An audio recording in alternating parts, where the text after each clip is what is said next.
Wake up, Pittsburgh. I'm Matt Peiken, and this is your newscast for Wednesday, November 12th.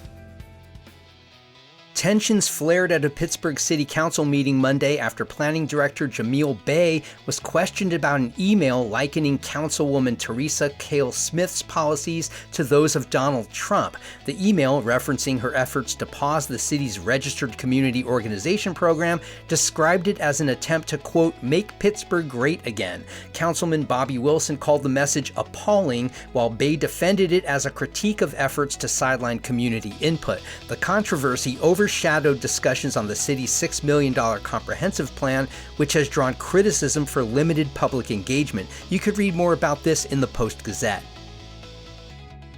In his final budget address Monday, Pittsburgh Mayor Ed Gainey reflected on his 4-year term while warning of difficult financial times ahead. Gainey touted achievements like expanded affordable housing, improved public safety, and infrastructure upgrades, but he cautioned that expiring federal relief funds, delayed debt payments, and stagnant property tax revenues will challenge the city's finances. The $680 million proposal for 2026 avoids new projects, focusing instead on finishing current ones. The city will also replace 50 aging service vehicles. Council has until year's end to finalize the budget. You can read more about this in the Post-Gazette. Western Pennsylvania Congressman Chris Deluzio sharply criticized the U.S. Senate's recent vote to end the federal government shutdown, calling the deal, quote, weak, during an appearance Monday on The Daily Show. Deluzio, a Democrat, expressed frustration that the agreement lacked provisions to extend key healthcare subsidies, warning of looming premium increases for millions. He accused Senate leaders of capitulating without guarantees for a House vote. Pennsylvania Senator John Fetterman supported the deal, saying shutdowns harm Americans. Deluzio's remarks echo similar concerns raised by Representative Summer Lee. You can hear more from WESA.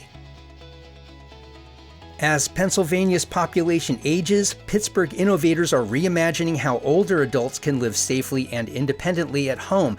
The University of Pittsburgh's Healthy Home Lab in Oakland tests adaptive technologies, from smart lighting to fall prevention tools, in a house outfitted like a real residence. Meanwhile, the Inglis Innovation Center in Bellevue customizes 3D printed aids and digital systems for clients on fixed incomes. At senior communities like Providence Post, robots assist with tasks, freeing up caregivers for human connection. The efforts aim to address both a growing elder population and a critical shortage of care workers. You could read more about this at Public Source. And long before the headlines about Jeffrey Epstein's files, Pittsburgh had its own shadowy black books revealing the hidden ties between sex work, politics, and power. A new city paper piece revisits the legacies of Madams Nettie Gordon and May Scheibel, whose client lists include police, judges, and politicians. In the 1980s, a similar controversy erupted when state officials demanded the membership list of the Travelers Social Club, a key LGBTQ+ venue. Attorneys refused, citing fears of outing public officials. The stories underline how secrecy has long shielded Pittsburgh's elite. You could read more about this in Pittsburgh City Paper. Before I let you go, I want to tell you our daily newscast can also arrive in your email every weekday morning. Sign up for our free newsletter at wakeuppit.transistor.fm. You can also find us on Facebook and Instagram at Wake Up Pitt. We're a brand new newscast podcast, so it would be great if you passed us along to people you think would appreciate a complete local newscast on the go. I'm Matt Peiken. Thanks for starting your weekdays with Wake Up Pittsburgh.